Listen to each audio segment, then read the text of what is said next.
Before she was the most feared woman in Washington, Amanda Blake Waller was a mother, a wife, and a survivor. Born in the rough streets of Chicago's Cabrini Green housing projects, Waller learned early that the system wasn't built to protect people like her, it was built to forget them. From a young age, Amanda learned that survival required more than toughness. It demanded intelligence, resilience, and the ability to make hard choices quickly. She married young and started a family, dreaming of a life far removed from the trauma of her upbringing, but that dream shattered in a single night. Amanda and her husband Joseph had 5 children in total, but depending on which continuity you follow, it may vary. Her eldest son Derek, a promising athlete, was gunned down by a street gang after refusing to join them. Her daughter Demetria was sexually assaulted and later killed trying to flee the same gang. Amanda's husband Joseph fell into a deep depression consumed by guilt and helplessness.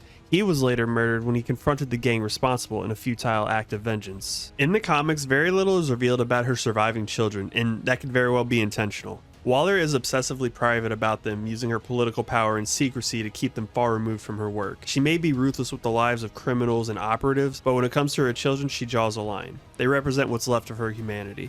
But instead of succumbing to grief, Amanda turned it into fuel. She returned to school, earned degrees in political science and psychology, and then she also became a researcher and analyst for congressional committees. Her work brought her into contact with classified government programs where she quickly demonstrated an uncanny knack for dissecting systems of power and exploiting them. It was during this time she uncovered files on Task Force X, a defunct Cold War Black Ops program that used expendable assets for deniable missions. Recognizing the potential in this idea and believing that traditional heroism had proven unreliable, Waller reactivated and restructured the program with her own ruthless vision. Under her leadership, Task Force X became the Suicide Squad. Waller recruited metahumans, psychopaths, career criminals, all from incarceration. He would then implant explosive devices in their necks and send them out on missions no one else would touch. The plan was simple: obey orders or die. Waller didn't care about redemption arcs. All she cared about was results. What set Waller apart wasn't just her cold pragmatism, it was her absolute control. She operated in the shadows but had eyes everywhere. She had them on superheroes, foreign threats. She had eyes on the very people who signed her paychecks. She amassed secrets, leveraged weaknesses. She built a reputation as the one person in Washington who never blinks. Amanda Waller quickly proved that she wasn't just another bureaucrat with an idea. She was a force of nature.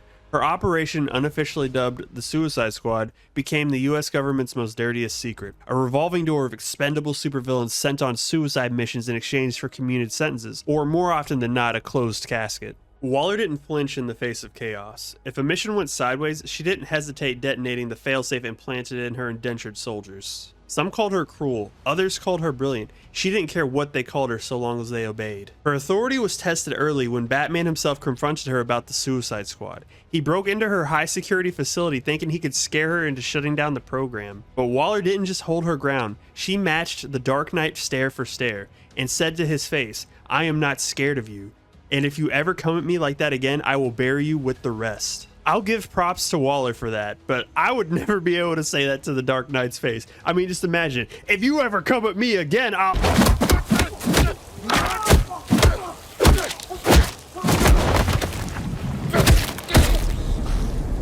She wasn't just posturing there either. Waller knew every hero's secret identity, every psychological vulnerability, and she had files that made the Batcave look like a public library. Her true superpower? Information weaponized by will. While heroes like Alan Scott believed in diplomacy, Waller believed in leverage and wasn't above using metahuman threats or a foreign instability as bargaining chips. If someone had to get their hands dirty, she'd volunteer both hands. Waller wasn't just managing a crisis, she was manufacturing control. In one of the storylines, she orchestrated a mass exile of Earth's supervillains to a distant, uninhabitable planet, intended as a permanent solution to Earth's endless cycle of destruction. Naturally, it spiraled into a villain-on-villain warfare, but Waller, ever the realist, saw it as an acceptable collateral. Not her best plan, but definitely one of her boldest. Waller wasn't afraid of the big dogs either. When the Justice League finally came knocking, Waller didn't blink. Instead of folding under pressure, she unleashed her trump card, a secret, darker Suicide Squad filled with magical and psychic weapons she kept in deep freeze. Her message to Earth's greatest heroes was clear: you play by your rules, I'll play by the ones that keep the world spinning. And that's what separates Waller from everyone else. She's not driven by ego, vengeance, or a need for validation. She sees the world as it is, flawed, unstable, dangerous, and she acts accordingly, cold, calculating, and unflinching. Superman might inspire hope, Batman might instill fear, and Wonder Woman might command awe, but Amanda Waller?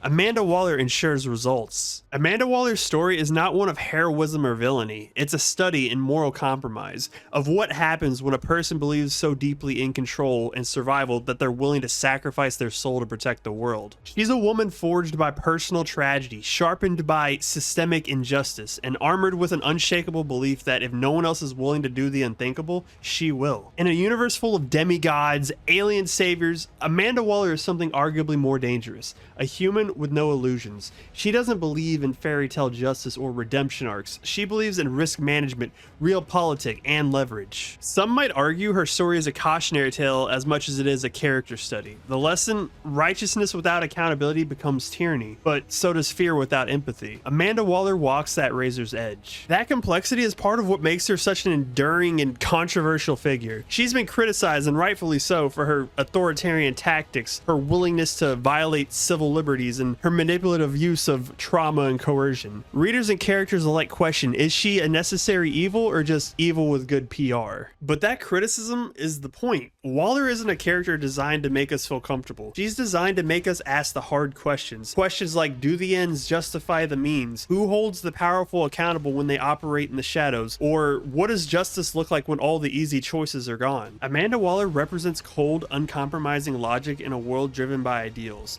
She operates in the shadows, trading morality for results and wielding power with cold precision. Unmoved by heroism and unshaken by threats, she makes the impossible choices others refuse to touch, sacrificing lives, trust, and even her own humanity if it means preserving the greater good. Whether seen as a necessary evil or a tyrant in a suit, Waller doesn't flinch. She doesn't apologize and never waits for permission. She's not a hero the world wants, but she's the consequence it deserves.